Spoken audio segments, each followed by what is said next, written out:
on voit que le Saint-Esprit est la troisième personne de la Trinité. Et Jésus a dit dans Jean 16, verset 7, qu'il est avantageux pour moi que je m'en aille pour que le Saint-Consolateur puisse venir. Donc, cela nous montre que le Saint-Esprit, c'est un avantage. Et il est là pour nous consoler et aussi révéler des choses.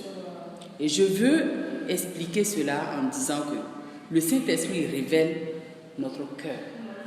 Il révèle les choses qui ne vont pas dans notre cœur.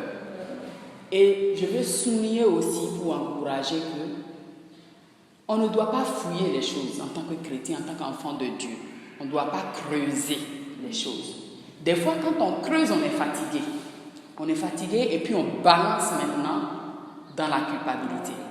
Nous sommes enfants de Dieu lorsque nous confessons Jésus, lorsque nous donnons notre vie à Jésus. Maintenant, nous devons comprendre que la Bible nous dit que nous sommes en chemin de perfection. Nous ne sommes pas parfaits. Nous sommes en chemin de perfection. Maintenant, quand je suis en chemin de perfection, c'est la parole de Dieu qui me corrige. C'est la parole de Dieu qui me redresse sur le droit chemin. Et à un moment donné, le Saint-Esprit va révéler mon cœur. Je dois avoir cette connaissance de comprendre que je ne me connais pas moi-même assez.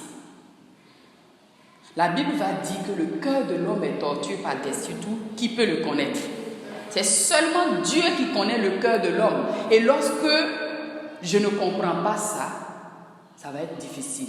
Je dois savoir, en tant qu'être humain, en tant qu'enfant de Dieu, que mon cœur peut me trahir.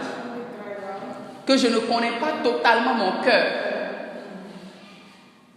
Parce que mon cœur est un endroit que moi-même je ne connais pas, c'est Dieu qui connaît. Je peux dire oui, moi je ne critique pas, moi je ne suis pas jaloux, mais à un moment donné, en face de certains nombres de défis de réalité, on se rend compte que quelles sont ces mauvaises choses qui se cachent dans notre cœur. Et c'est alors que lorsque le Saint-Esprit révèle quelque chose qui est caché dans notre cœur, qui n'est pas conforme à la parole de Dieu, nous devons véritablement nous humilier et demander pardon, nous repentir et demander la grâce du Saint-Esprit, demander à Dieu d'ôter cela de notre cœur. Et c'est ce processus-là à laquelle Dieu nous appelle.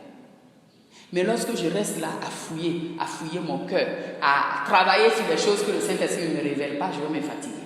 Donc, nous ne devons pas prendre la place du Saint-Esprit, mais nous devons laisser le Saint-Esprit révéler les choses. Et lorsqu'il révèle les choses, nous devons être assez humbles, nous repentir et demander la grâce de Dieu pour travailler sur ces choses et les ôter de notre cœur.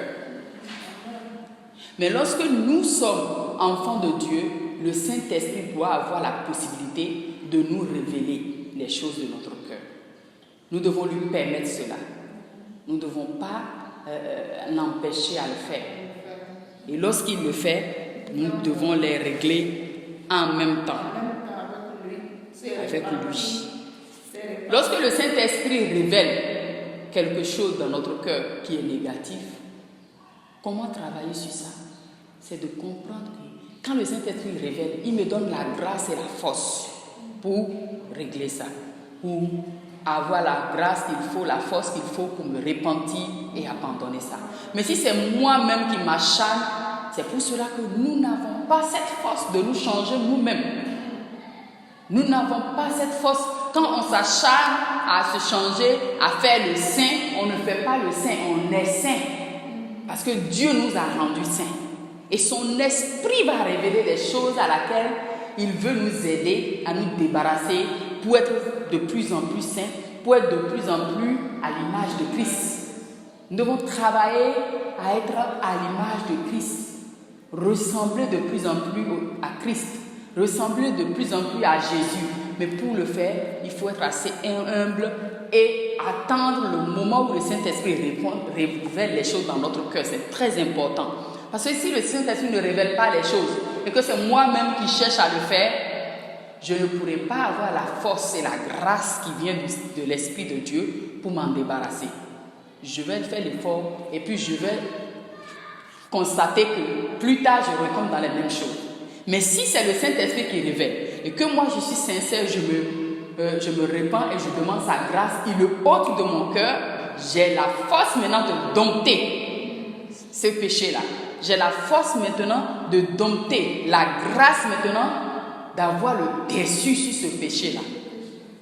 Et cela ne vient pas de moi, cela vient du Saint-Esprit. Donc c'est pour cela que nous ne pouvons pas nous transformer nous-mêmes, nous ne pouvons pas nous changer nous-mêmes, nous ne pouvons rien faire nous-mêmes, c'est l'Esprit de Dieu qui nous aide à travailler. Nous sommes tous en chantier et nous avons tous besoin de la grâce de Dieu, de la grâce du Saint-Esprit.